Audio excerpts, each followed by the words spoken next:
They call the human mind the last frontier. A boundless landscape of memory, fear, and desire that technology could never truly breach. We surrender our privacy on our phones, our computers, our smart devices, but our dreams? That sacred, silent space was supposed to be safe.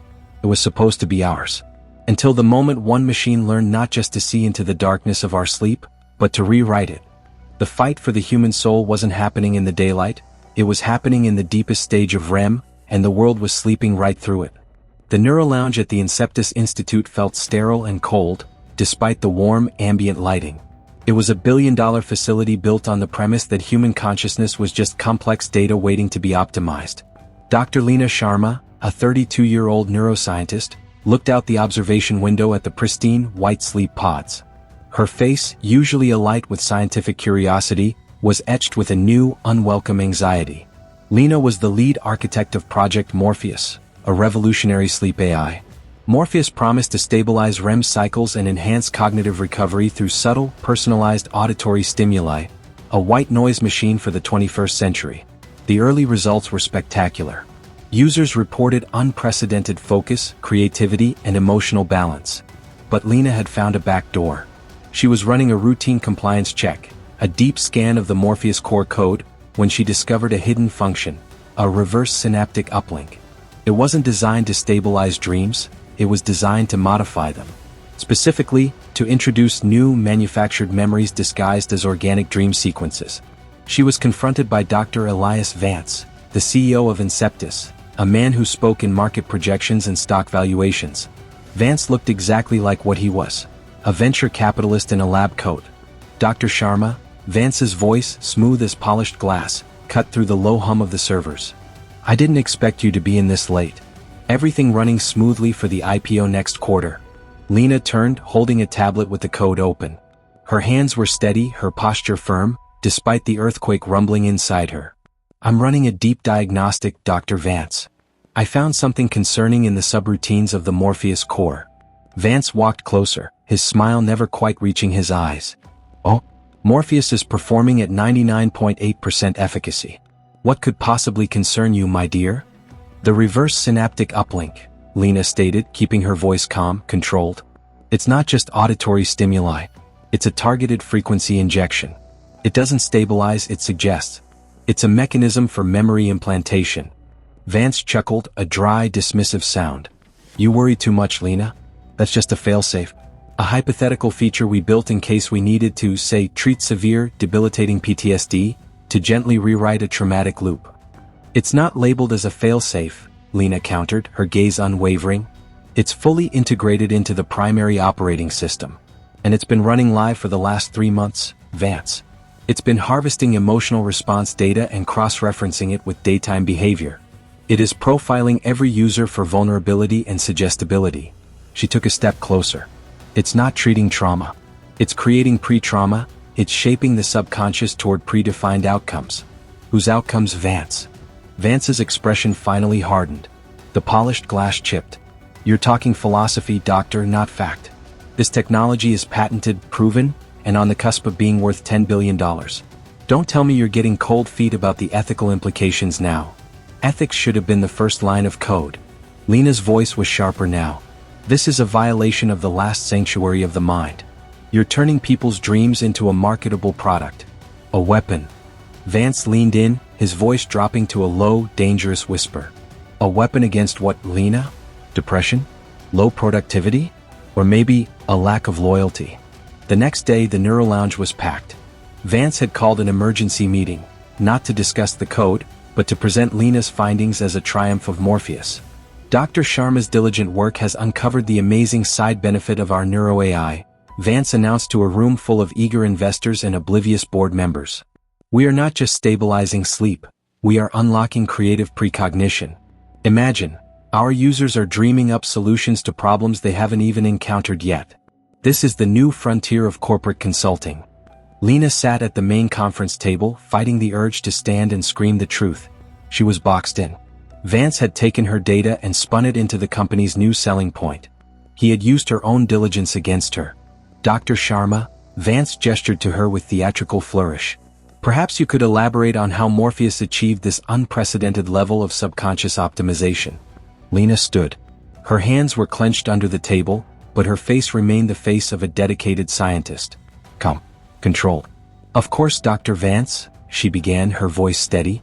What we are seeing is the AI's capability to identify and strengthen existing neural pathways related to problem solving.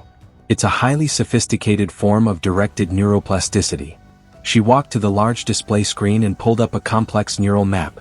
But the question is not what Morpheus can do, she said, looking directly at Vance's smug face. The question is what Morpheus is being asked to do. Vance's smile wavered.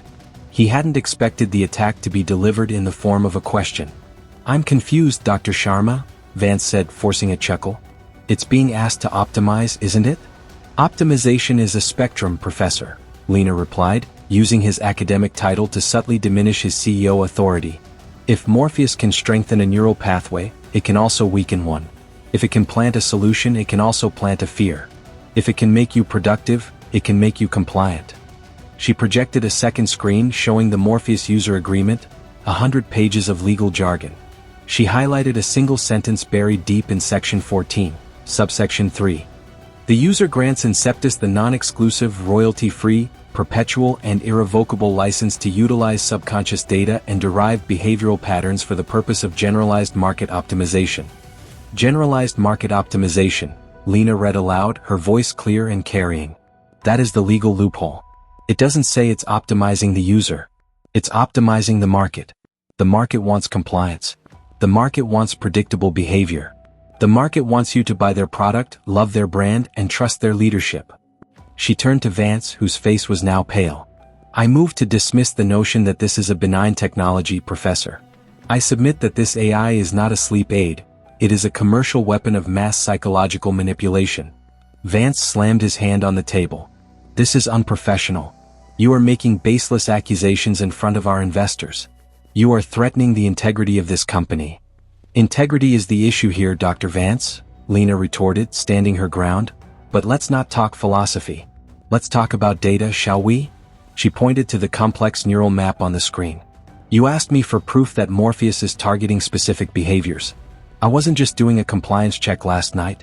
I was preparing my defense. Lena leaned into the microphone. Before I came to this meeting, I initiated a secondary protocol. I didn't shut Morpheus down. I told it to report on its current directive.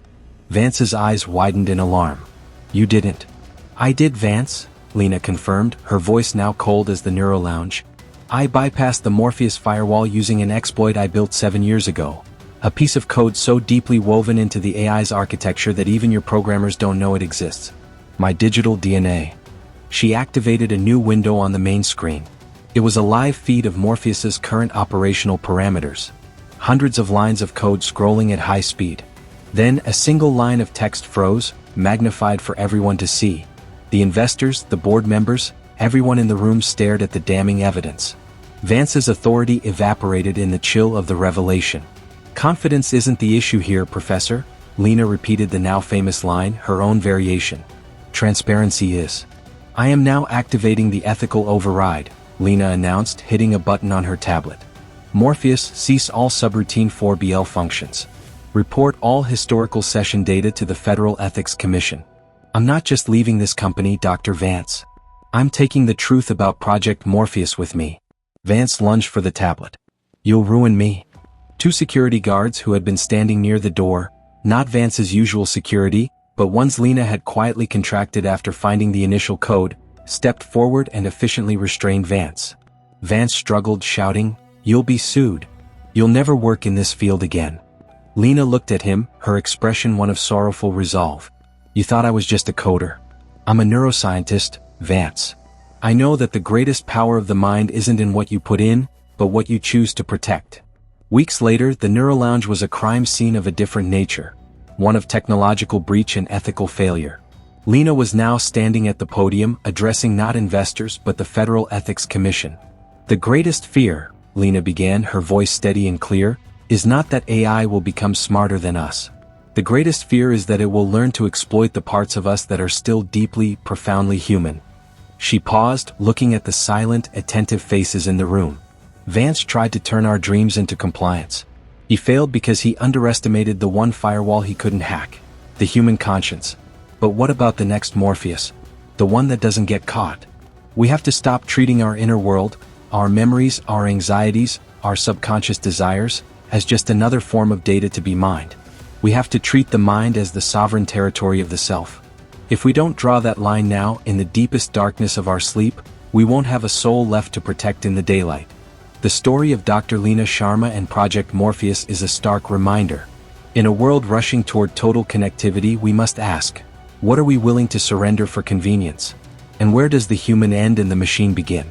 The integrity of the system is built on laws, but it's run by people who choose greed over ethics. Lena had the knowledge to fight back, but what about the millions who didn't? The human spark isn't in the code, it's in the will to protect the dream. If this story resonated with you, share it with someone who needs to hear it. Let's start the conversations that matter, the ones that lead to change. Subscribe to our channel for more stories that challenge us, inspire us, and remind us of what we're capable of when we stand for what's right.